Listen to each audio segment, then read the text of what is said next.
And joining me now is Commissioner Holguin. Thank you, Commissioner, so much for taking the time to provide us some insight and some information here, and certainly a conversation that has garnered a lot of discussion. We've heard from both the county judge as well as Commissioner Stout on why they felt this was a necessary move to raise rates and why it was needed. Give us a little more insight on why you voted no, and maybe how you would have handled this or like to have seen this budget deficit handled a little differently.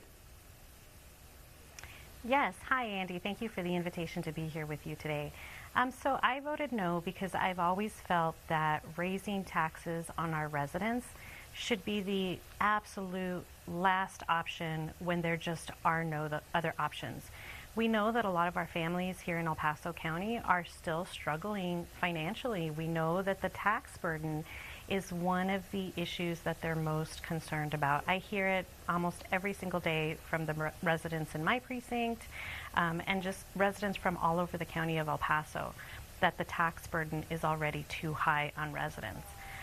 So I was advocating for looking for alternatives to raising the tax rate. One of the things that I proposed looking at was cutting expenditures. Now, the county budget is made up of two main components.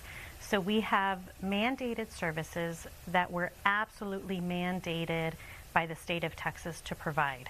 So these are things that we absolutely have to do, and those make up about 60% of our budget.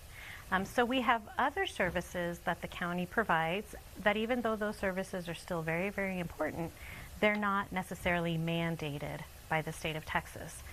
So I was advocating that we look at those non-mandated services to try to see what we could cut from those services in an effort to bring down expenses so that we could avoid a tax increase for the residents. We know that if cuts have to be made, we can't cut the mandated services because those are things that we absolutely have to do. But I was advocating for looking at what within our non-mandated services budgets could be cut, or if we could do an across-the-board cut between all of the departments that are providing the non-mandated services. So that's the conversation that I hoped we would have been able to have, and that's what I was advocating for. And I know the rebuttal, at least from your colleagues, had been that if we talk about the reserves, that would have been left at a dangerous state. We also heard from the county judge on this program that in terms of those non-mandated programs, he talked a lot about making El Paso attractive to outside businesses that maybe want to invest here or do business here. How difficult is it to create revenue, something the county seems to be struggling with compared to other areas in Texas, which is obviously a contributing factor in all of this? Yeah.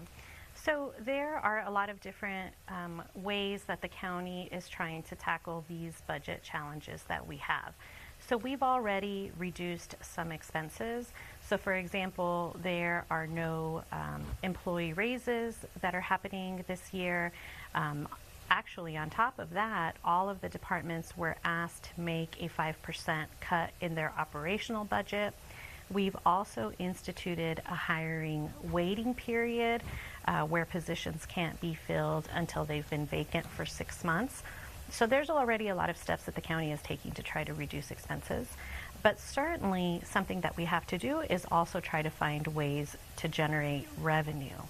And one of those ways is by trying to attract businesses to El Paso County so that more commercial businesses contribute to the tax base so that we don't rely so heavily on the residential tax base.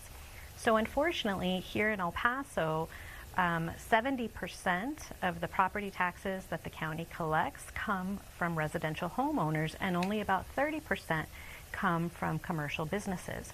There are other counties and cities in Texas where that's the opposite.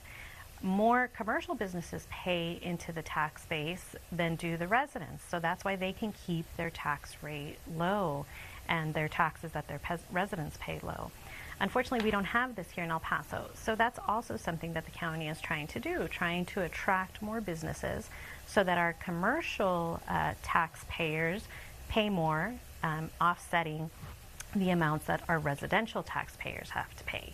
And so that's why you'll see the county promoting private investment in the county, trying to do whatever we can to attract more businesses to the area, because that helps offset the taxes that are paid by our residential homeowners.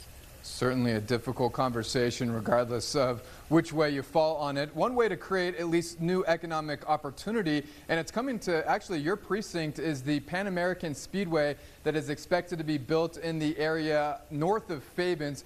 What more can you tell us about this project and how it's being designed to boost the economy? Sure. So this is a $17 million private investment. So these are private investors who are coming to Far East El Paso, north of the Fabens area, and building a fully functioning state-of-the-art racetrack. So they're making that investment. And the county is working closely with them because we want to make sure that they're successful.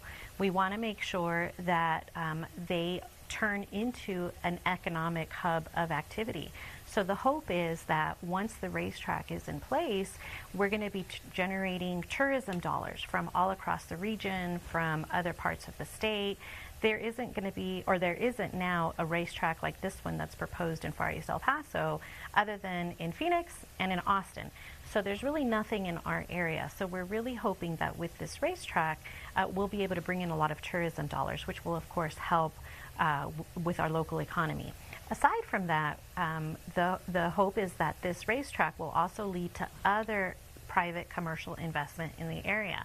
So for example, we may see more restaurants be built all along that corridor to serve the people that are coming to the racetrack. We might even see more gas stations. We might see more hotels. So these types of large investments really do help provide other economic opportunities. And it's important to note again that it's a private investment. So this isn't something that the county is constructing or is going to be responsible for. But we're really here to encourage this type of investment in El Paso County because we know that it can really serve as a great economic engine, especially for that part of town that we're talking about in Far East El Paso. Commissioner Holguin, thank you so much for your insight and your time here on the program. We'll definitely do this again soon. Great. Thank you so much, Andy. All right.